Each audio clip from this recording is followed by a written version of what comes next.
बेइज्जती ठीक नहीं लग लगता है। चलिए, कह रहा है कि 43,582 कितनी संख्या है? 43,582। 43,582 के निकटतम वह संख्या जो 43,582 के निकटतम बतानी है कोई ऐसी संख्या। तबीयत से ठीक नहीं है। जो 25, 50 और 75, 25, 50, 75 से विभाजित करने पर विभाजित की जाए। ठीक है, कोई दिक्कत नहीं। इसका तो एलसीएम ले लो भाई। सबसे पहले इसका एलसीएम ले लो। एलसीएम, एलसीएम आप लोगों का कितना आ जाएगा? इसका एलसीएम आ गया कितना? 300 एलसीएम आ गया। अब इस 300 से मैं डिवाइड करूंगा इस वाली संख्या को, तो 43,582। इसको काटा 300 तो ये हो गया 300, माइनस किया तो 135।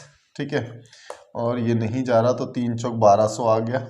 ठीक है ना, दिख रहा है भैया? यहाँ तक दिख रहा है। अब इसके आगे मैं इधर कर देता हूँ इसको थोड़ा सा। तो यहाँ से बचा कितना? 8 बचा, ये 5 और ये 1 कटेगा है नहीं, फिर से 2 ताल लिया और 3 पंजे 1500। अब आप लोग ये देखो कि 82 रिमेनिंग बच रहा है। इसका मतलब मैं इसमें से 82 घटा दूंगा तो ये जो भी संख्या है वो 300 से पूरी तरह कटेगी। क्या बात सही है? तो बिल्कुल बात सही है। तो इसका मतलब इसमें से मैंने 82 को माइनस कर दिया और जो भी आएगा हमारा कितना आ जाएगा? 42,500, 43,500। ठीक है ना, ज्यादा खिचड़ी तो नहीं पक गई भाई? ठीक है, नहीं पकनी चाहिए वैसे। ये अलग है, ये अलग है। ठीक है ना, 1-2 बार वीडियो को दोबारा देख लेना, समझ आ जाएगा। तो आंसर क्या होगा हमारे पास? 43,500 आंसर हो जाएगा। ठीक है, क्वेश्चन नंबर 44 देखते हैं। क्वेश्चन नंबर 44 नीचे कर लो। 44 क्या कहता है? कहता है कि वह सबसे बड़ी संख्या है जिससे 25, 73 और 97 से भाग देने पर प्रत्येक दिशा में समान शेष बचे। तो 25, 73 और ये हो गया 97, 25, 73, 97। ठीक है, अब आप लोग क्या देखोगे इसमें से जब भी बात करेगा कि समान शेष बचे तो पहले में से दूसरी, दूसरी में से तीसरी घटा दिया करो। इसमें से इसको घटाएंगे तो कितना बचेगा देख लेते हैं। 73 माइनस 25 ये हो जाएगा 13। तो बचा आपके पास 8, एक इधर चला गया और 6, तो यह बचा आपका 48 और यहाँ से माइनस करेंगे तो बचेगा आपका 7, 4, 24। ठीक है ना, अब इसका आप एचसीएफ ले लो। एचसीएफ कितना होगा? 24 ही होने वाला है। अब एक चीज देखो, 24 से इसको डिवाइड करोगे तो रिमेनिंग बचेगा 1, 24 से इसको काटोगे तो रिमेनिंग बचेगा 1, इससे इसको काटोगे तो रिमेनिंग बचेगा 1। हर बार 24 से डिवाइड करने पर समान शेष बच रहा है या नहीं बच रहा? तो आप लोग कहोगे जी बच रहा है। यही चीज है कि बस यही पूछा था आपसे, तो आंसर हो जाएगा क्या? 24 आपका आंसर हो जाएगा। चलिए क्वेश्चन नंबर देखो अब 45। क्या कहता है 45 में? कह रहा है 3 संख्या दे रखी है आपको 2, 3 और 4। मैंने इनको एक्स इसलिए मान लिया क्योंकि रेशो में है। कोई भी संख्या अगर रेशो में दी जाए तो आप उसे एक्स मान सकते हो। ठीक है, और इसका एचसीएफ दिया गया है आपको। एचसीएफ दिया गया है 12। तो आप लोग अपनी संख्याओं का एचसीएफ देखोगे कि तुम्हारी संख्याओं का एचसीएफ कितना है। तो तुम्हारी संख्याओं का एचसीएफ है जी 1 या फिर 1 एक्स मान लो, कुछ भी मान सकते हो आप। 1 मान लो, 1 एक्स मान लो। यहां से काटा तो एक्स की वैल्यू तुम्हारे पास कितनी आ गई? 12 आ गई। तो इसका मतलब 12 दूनी 24 ये रही थी संख्या। मैंने एक्स की मल्टीप्लाई यहाँ कर दी भाई, जहां एक्स था वहां पर 12 रख दिया। यहाँ भी 12, यहाँ भी 12, तो ये हो गया 36 ये हो गया 48, ये हो गया 36 48। अब पूछा क्या गया आप लोगों से? इसका एलसीएम पूछा है कि एलसीएम बता दो। तो ये तो रुक जाएगा क्योंकि 48 है। तो 12 तिये 36, तो आंसर जो होने वाला है आपका कितना हो जाएगा? 12 3 8 तिये 24, 4 तिये 12, 12 2 24, 144 आपका आंसर हो जाएगा। ठीक है ना, एलसीएम जो होगा। देखो भाई 46 देखो, अब इन क्वेश्चनों को कंप्लीट कर लो। एलसीएम एचसीएफ एकदम कंप्लीट हो जाने वाला है तुम लोगों का। और देख रहे हो ना, हर क्वेश्चन के नीचे लिखा हुआ है कि कौन सा क्वेश्चन कब आया हुआ है। कोई भी ऐसी हम फालतू की चीज पढ़ ही नहीं रहे, ठीक है ना। सारे क्वेश्चन कभी ना कभी प्रीवियस ईयर में आए हुए हैं, उन क्वेश्चनों को डिस्कस कर रहे हैं, ठीक है। क्वेश्चन नंबर 46 कहता है कि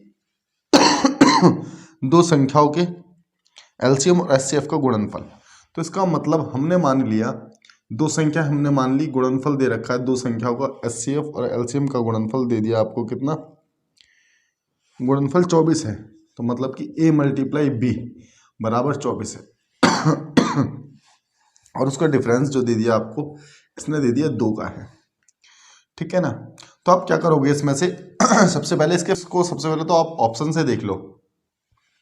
जैसे ऑप्शन है आपका, कितना है ऑप्शन में, 8, 6 और 8। ऑप्शन ए देखते हैं, 6 और 8। 6 और 8 में देखो डिफरेंस कितने का है, 2 का है। और एलसीएम कितना है इसका, 24 है। ऑप्शन टैली करोगे मेरे हिसाब से ज़्यादा ठीक रहेगा। करने के लिए आप बिना ऑप्शन के भी कर सकते हो, लेकिन ऑप्शन टैली सटीक आंसर आ जाता है। सीधा ऑप्शन देखा कि डिफरेंस होना चाहिए और एलसीएम होना चाहिए, हमारे पास निकल करके आ गया कि क्या हो सकता है, ठीक है ना।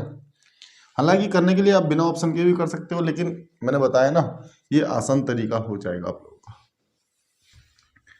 देखो 47,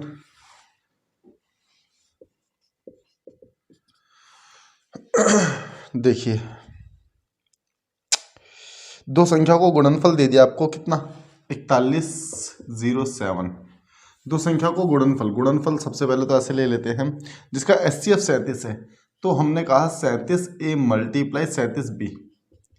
भाई 37a मल्टीप्लाई 37b ऐसा क्यों कहा, मैंने आप लोगों को पहले भी बताया है इस चीज को कि एचसीएफ हमेशा संख्या के साथ रहता है। ऐसा क्यों, मैं एक बार फिर से आपको बता देता हूं। जैसे मान के चलो 10, 12 ले लो, एक तो संख्या 12 हो गई और एक हो गई 10। मैंने इसके फैक्टर कर दिए, 2 दूनी 4 3 12, ठीक है, 2 गुणा में 5। और आप लोग इसको बताओगे कि एचसीएफ क्या है, तो एचसीएफ है कितना, 2। एचसीएफ 2 है ना, तो इसका मतलब एचसीएफ तो हमेशा रहेगा ही रहेगा। तो एचसीएफ अगर मैं इसकी बात करूं तो एचसीएफ आ गया मेरे पास 2। तो ये संख्या कितनी बची, 6 बची। और ये संख्या कितनी बची हमारे पास, ये बची कितनी, 5। ये संख्या बची 6, ये संख्या बची 5। और अगर पूरी संख्या को देखें तो पूरी संख्या कितनी हैगी, 12 और 10। कहने का तात्पर्य सिर्फ इतना था कि एचसीएफ हमेशा इंक्लूड रहता है संख्याओं के साथ में, जबकि एलसीएम का ऐसा नहीं होता, ठीक है ना। तो एचसीएफ इसके अंदर इंक्लूड है, तो इसका मतलब 37a मल्टीप्लाई 37b होगा, ठीक है। और इसका जो दे रखा है आपको सम, कितना दे रखा है, सम नहीं गुणनफल, वो दे रखा है आपको कितना, इतना दे रखा है, ठीक है। तो ये नीचे आ जाएगा, यहां से मिलेगा आपको a into B equal to 37 multiply 37, ठीक है ना। यहां से इसको काट लोगे तुम लोग तो आ जाएगा तुम्हारे पास कितना, 3 आ जाएगा भाई। 37 से इसको काटोगे तो आपके पास मिलेगा कितना, 3। इसका मतलब a मल्टीप्लाई बी कितना आ गया हम लोगों के पास, 3 आ गया। तो ऐसी संख्या सोचनी है जो मल्टीप्लाई होने के बाद 3 बने। तो ऐसी संख्या देखोगे तो 1 और 3 ही मिलेगी भाई, जो मल्टीप्लाई होने के बाद कितना बने, 3 बने, ठीक है। उसने पूछा है क्वेश्चन में कि बड़ी संख्या क्या होगी। तो बड़ी संख्या निकालने के लिए तो मैं करना कुछ नहीं है, इसमें 37 की मल्टीप्लाई इसके साथ कर दो, 37 की मल्टीप्लाई इसके साथ कर दो। आप लोग देखोगे तो 37 की मल्टीप्लाई इसके साथ करने के बाद आप लोगों को मिल रहा है कितना, 111। 7 के 3 9, ठीक है, 111। तो बड़ी संख्या हम लोगों की क्या आ जाएगी, 111 हो जाएगी। बात ठीक है ना। चलिए अब देखते हैं हम क्वेश्चन नंबर